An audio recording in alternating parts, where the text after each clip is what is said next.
sini saya sebagai keluarga ingin keadilan yang seadil-adilnya.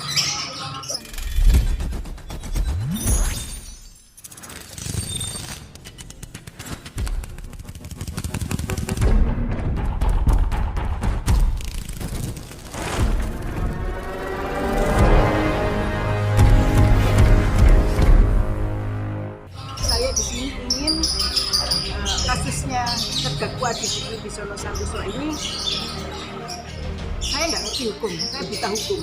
Tapi setahu saya, Pak Didi ini sebelum dilaporkan ke Polda, itu Pak Didi bulan 7 sampai bulan 8 itu sudah membayarkan cicilan senilai 150 juta. Dilaporkan ke Polda itu tanggal 2 Maret 2019. Akhirnya keluar P21 7 Oktober. Sedangkan saya ke Surabaya, ke Polda Jatim, ke Kejaksaan Tinggi pun saya juga ada bukti bahwa saya itu tidak ngerti hukum, saya ingin keadilan. Saya di Surabaya, saya ingin tanyakan ke Propam di Surabaya. Kasusnya Pak Didi ini apa? Kasusnya Pak Didi Wibisono ini gimana? Saya tidak ngerti hukum. Setelah di Propam itu dipelajari, akhirnya mereka di Propam Surabaya menjawab, kasusnya Pak Didi Wibisono ini perdata bukan pidana. Akhirnya kita ke Kejaksaan Tinggi lagi. Kita menanyakan semua seperti itu juga. Di sana dijawab juga seperti itu. Dan kita ada bukti-bukti bahwa tanda terima kita telah menyampaikan semua itu. Di sini saya sebagai keluarga pemohon Pak Didi Wibisono ini dibebaskan dari kasus pidana ini.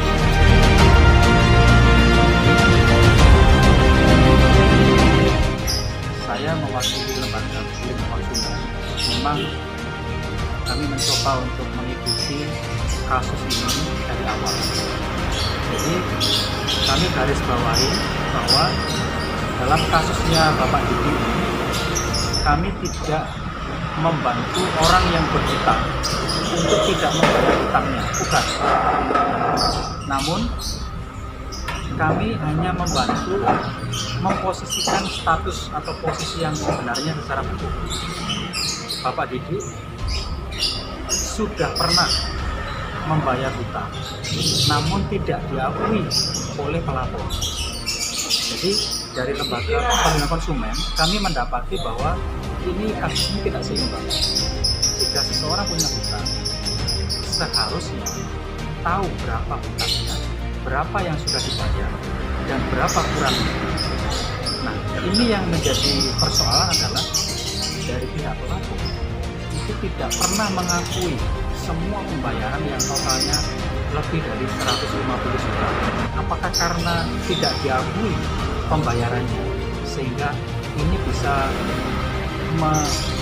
memudahkan untuk dilaporkan ke pidana?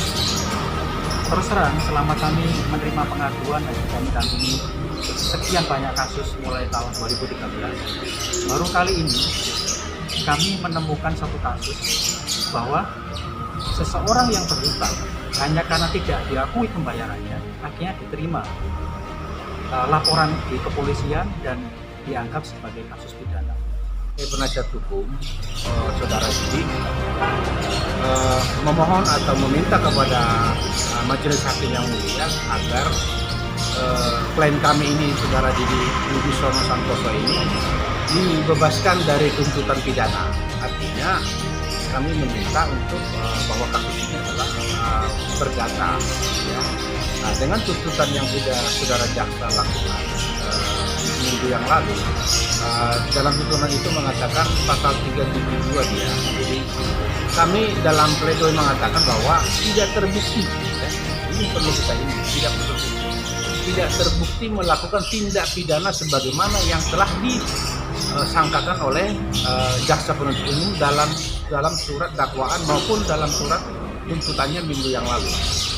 Yang kedua, kami sebagai penasihat hukum meminta untuk kepada hakim yang mulia untuk membebaskan klien kami saudara Didi Santoso dari segala tuntutan pidana, karena ini adalah murni perdata atau kontestasi. Jadi kami meminta kepada Hakim Yang Mulia tadi dalam persidangan itu, pembacaan pledoi kami adalah menyatakan bahwa saudara Didi, klien kami adalah tidak terbukti secara sah, meyakinkan melakukan sebagaimana dalam tuntutan saudara jaksa penuntut umum dengan pasal alternatifnya 372 pasal 64 ayat 1 KUHP.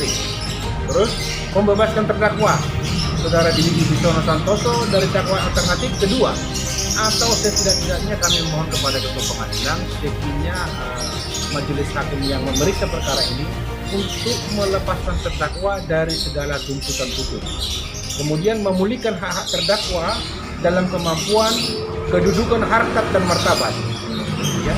Dan memohon, yang paling penting memohon kepada majelis hakim untuk memutuskan untuk minggu depan perkara ini adalah perkara perdata. Jadi itu rekan-rekan sekalian, karena dalam fakta-fakta persidangan dan keterangan-keterangan saksi yang sudah dihadirkan dalam persidangan, menurut kami banyak yang tidak sinkron. Nah, makanya dalam pledoi ini kami sampaikan dan sudah kami bacakan barusan pada hari ini, hari Senin tanggal 10 Oktober tahun 2002 di depan Majelis Hakim Yang Mulia.